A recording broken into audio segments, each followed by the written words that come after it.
Welcome to Move the Chains with Jonathan Rivers. Here's your host, Jonathan Rivers. Let there be football. I'm your host and your boy, Jonathan Bam Rivers. Bridge quarterbacks. It's a term that's been said unendingly almost. Like everybody says it, they throw it out there, and I want to make sure we all know what it means, and I want to make sure why teams intend to use it. Also, in second down, I'm going to answer your questions via social media regarding the NFL and all things NFL. And in my nonsense narrative, physical talent matters. Let me put that out there. But I think the problem we get into is when we think it matters the most. Sometimes you have to be able to get away from the tangible and find the intangible, as tough as that may be. And also, in life, sometimes you got to jump. And I think a lot of teams should apply that same mindset to the NFL draft. All that and more here on Move the Chains, but you know how we do it. Let's kick it off with first down.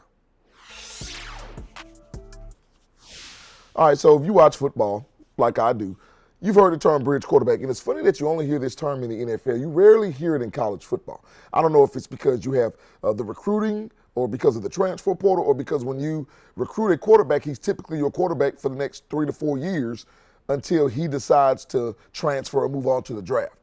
So it seems as if the quarterbacks in that situation when it comes to college are never bridge guys. You're not looking to get from one guy to the next. But in the NFL, it's a real thing, man. And I've been watching football literally almost my entire life, and I don't know when this term started, but I'll tell you this. Bridge quarterbacks are typically quarterbacks whom teams don't see as their franchise guy. They see them as a guy who's good enough to get us there, but not good enough to be the future. So we're looking to bring in the future, whether it's through the draft or whether it's through free agency or whether we're trading for somebody. And I want to go way back. Let's go back to 2000? I want to get a guy out of Michigan named Tom Brady, 6th-round pick, right? Drew Bledsoe was a starter for that New England Patriots team. Drew Bledsoe wasn't a bridge quarterback, right? Nobody knew the type of player Tom Brady would become. We knew that he was a slow-footed, mediocre-armed quarterback out of Michigan, which is what everybody presumed. I'm talking about the draft grade now and the draft comments on Tom Brady. But Drew Bledsoe got hurt. And presumably Tom Brady was going to come in, right, spell and play those games where Bledsoe couldn't and Bledsoe would get his starting job back. But because Brady helped lead the team to a darn Super Bowl, Bledsoe ended up inadvertently becoming a bridge quarterback. So this is what I want to make before I get to some players that I want to highlight. A bridge quarterback can sometimes become your franchise guy, and a guy you thought was your franchise guy can sometimes become a bridge quarterback. And that's sort of what I want to talk about today. So the first quarterback I want to talk about is Baker Mayfield. So I want you to stay here for a second and understand that Baker Mayfield, like the Tampa Bay Buccaneers, is one of the most underrated and under-celebrated players in football. I want you to take a look, and not only has Baker led the Tampa Bay Buccaneers to consecutive division titles, he had 4,500 passing yards last year, over 70% completion percentage, and 41 touchdowns. Now, the interceptions came in bunches, so he does have to work on that. But that man was top 3 in passing yards, top 3 in completions, and top 3 touchdowns. And I think he was also top 3 or 4 in QBR. And never was he in the conversation for MVP. And not only was his team, like I said, 10-7, they won another NFC South division. So I want you to think about Baker Mayfield's trajectory of his career and his record. Got drafted by Cleveland, but Baker was, a good quarterback in Cleveland. Helped lead Cleveland to the playoffs, helped them win a playoff game, and almost beat the Kansas City Chiefs. All right? So now what happened to Baker? He got hurt. And this is what happens with a lot of bridge quarterbacks. You come in as a number 1 quarterback, which he was, drafted number 1 overall, and then something happens with the team that drafts you, and then you get shipped off. And then where did Baker go? Baker went to Carolina. Now, again, I give Carolina credit for what they did the second half of last year about bringing in a lot of offensive linemen to help protect Bryce Young from year 1 to year 2. But Carolina has been in the abyss when it comes to NFL teams before the second half of last season. And that's where Baker went. So did you think he was going to have any type of uptick in his career? No. But see, Tampa Bay brought him in to succeed Tom Brady. And remember, when they got Tom Brady, right, from New England, they had no backup plan. They didn't have a future option. They just wanted to win now. And now Baker Mayfield, who in a lot of people's eyes was a bridge quarterback from wherever Tom Brady was to the future of Tampa Bay, I think Baker Mayfield has cemented himself as the quarterback of the future and of the present for Tampa Bay. So while he might have been assumed to be a bridge guy, he seems to be the guy that that franchise loves, and he's taking that franchise to heights that they were experiencing with Tom Brady, of course, other than winning a Super Bowl. All right, now the next guy I want to talk about is Geno Smith. And Geno Smith and Baker Mayfield, guys, probably have the same track record as the third guy that I'm going to talk about. But look at Geno, also drafted by the New York Jets. I don't think people realize, with 4,300 passing yards, again, a 70% completion percentage, all right? Now, his TD to interception ratio wasn't great, right? But Geno's been the starting quarterback for a few years in Seattle, and what they've done is they've hovered over that, hey, we're a good team, we're a playoff team, and this was a team, remember, that was a playoff team a few years ago and had a top 10 draft pick. So Seattle has always been a competitive team. Mike McDonald's going to be coming into his second year this next season. Now, we know DK Metcalf is requesting a trade, so all of that may be up in the air. But Geno was drafted by the Jets and was a backup quarterback for about 7 or 8 years. 7 or 8 years. And so when Russell Wilson left, they brought in Geno. Remember, they really got rid of Russell Wilson for Geno. But they're always talking about trying to draft a quarterback, as I think Seattle should. But Geno has shown, hey, he hasn't won a Super Bowl yet. They haven't been to a conference championship yet. But he's been a quarterback who hasn't been elite, but he hasn't been terrible. He's been what you would quote unquote call a bridge quarterback because he's somebody that can actually be that stopgap until you draft your future. Now, in this case, I don't believe Geno is the future of Seattle, like I did Baker Mayfield being the future of Tampa Bay. So in this case, I think bridge building quarterback is exactly who you want in Geno Smith. But if you're Seattle, I think this year you will see them get a quarterback maybe in the second or third round to be their future, where they still have a couple of years with Geno to be that guy to help develop that quarterback along with the offensive coordinator and the head coach. All right, and lastly, I want to talk about Sam Darnold. See, I think the idea of Sam Darnold epitomizes stopgap quarterback. 1-year deal, got drafted by the Jets, didn't play well, then went to the Panthers and didn't play well, and everybody thought his career was a wash.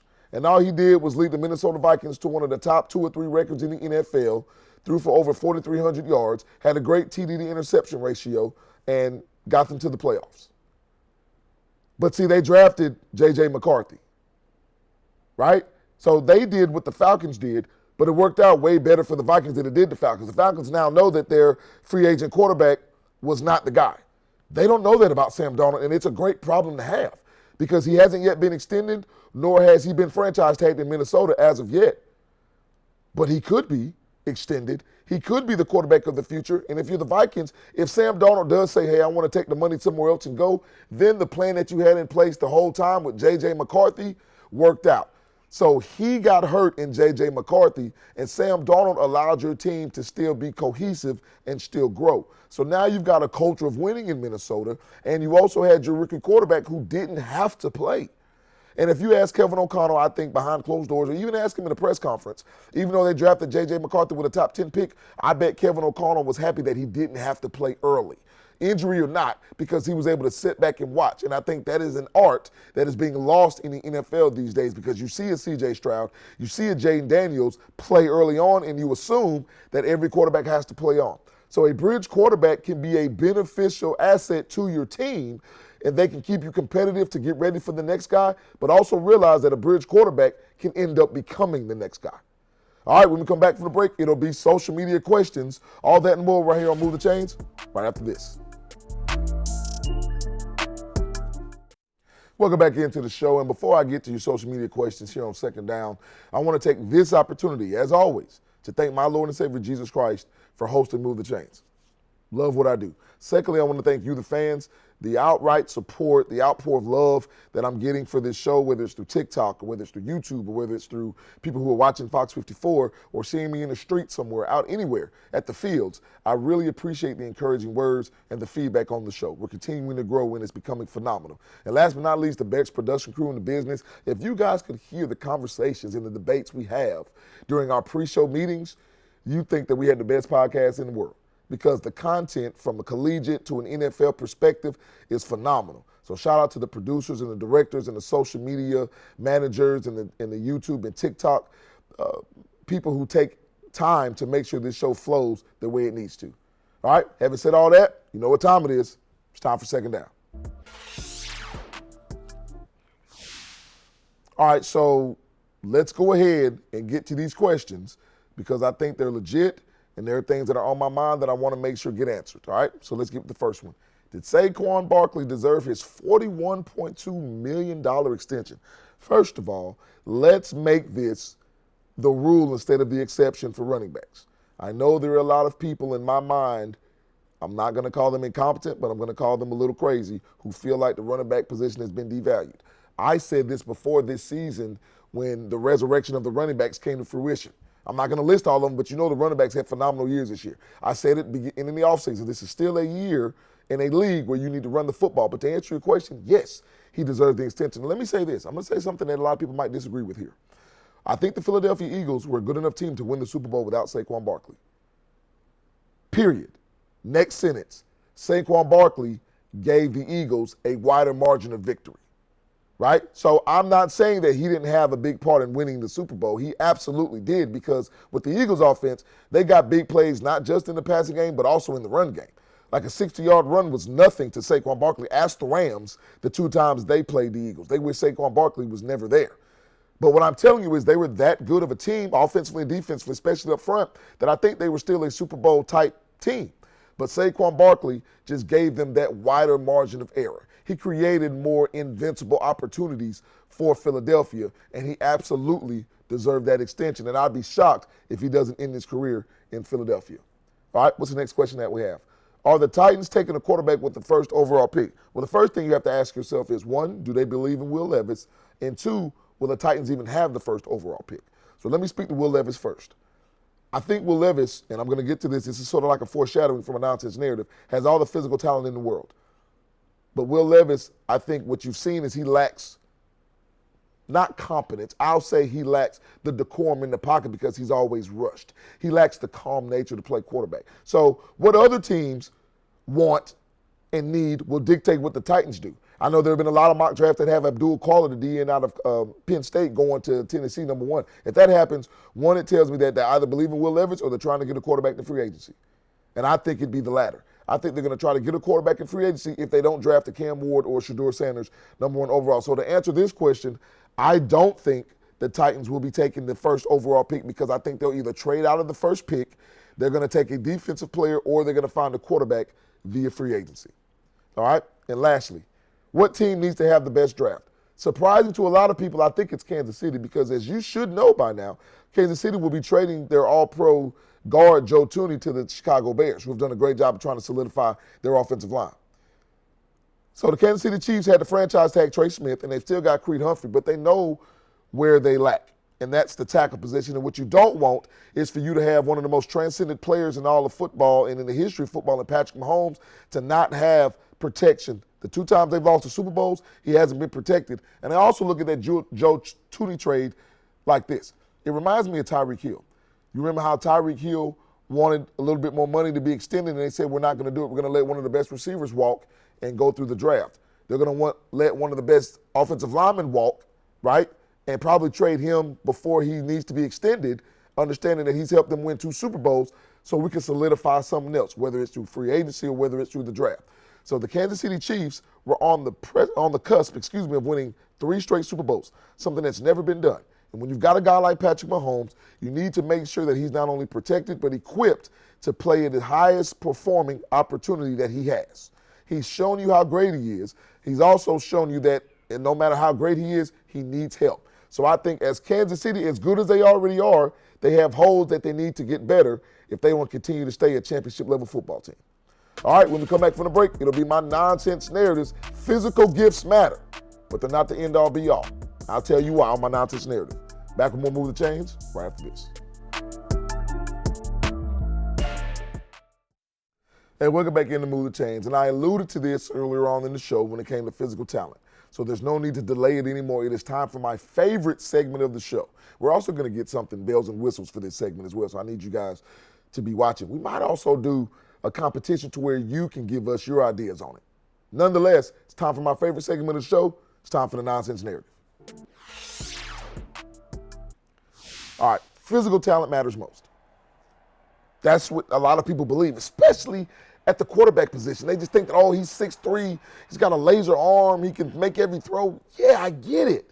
But can he make every decision? And I have B-roll of Trevor Lawrence right here because I want to specifically talk about Trevor Lawrence. Trevor Lawrence was considered a can't-miss prospect coming out of Clemson. The same way that they talked about Andrew Luck, right? Andrew Luck was phenomenal. I just think he got the career beat out of him because Indianapolis never wanted to surround him with an offensive line. But Trevor Lawrence, guys, hasn't taken that step in. I've been saying this for years. I've been saying that a lot of people have been giving Trevor Lawrence too much leeway and making too many excuses for him. First, it was the coaches. Then it was the players. And then it was the next coach and all that stuff. And you found yourself realizing that Trevor Lawrence just hasn't gotten it yet. Now, will he get it in the future? He absolutely can. Remember, Alex Smith didn't start playing well until his 7th or 8th year in the league when Jim Harbaugh became the quarterback for the 49ers. So there's still a chance, but there's something intangible-wise that Trevor Lawrence isn't able to exhibit at this point in time. And at Clemson, he was a dog and was also surrounded by a bunch of dogs the way they recruited. So I'm telling you that Trevor Lawrence is a physical specimen. He has high upside. He has potential. That hasn't transitioned to being not just the number 1 overall pick in the draft, but not even being a top-tier quarterback. So at this point in time, I want everybody to realize that when you hear people, especially leading up to the draft, continue to talk about the physical talent and the physical gifts and all that stuff, realize that it's a nonsense narrative because while the tangibles are great, the intangibles are what make greatness. All right, when we come back from the break, it'll be the final drive. You don't want to miss it. Concluding the show here on Move the Chains, right after this. And welcome back to Move the Chains, everybody. And it's time for the last segment of the show, which means it's time for the final drive.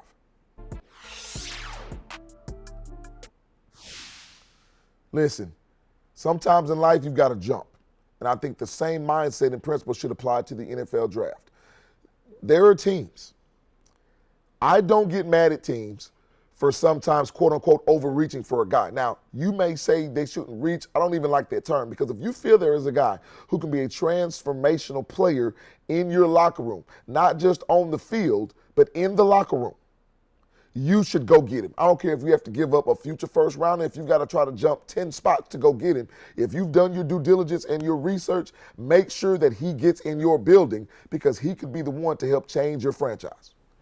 All right, don't forget, you can not only catch Move the Chains right here on the Sports Leader WXCX Fox 54, but you can also catch us on YouTube. Make sure you go to the YouTube channel. It's at Move_the_Chains. Like, subscribe, leave a comment. We're all here for it.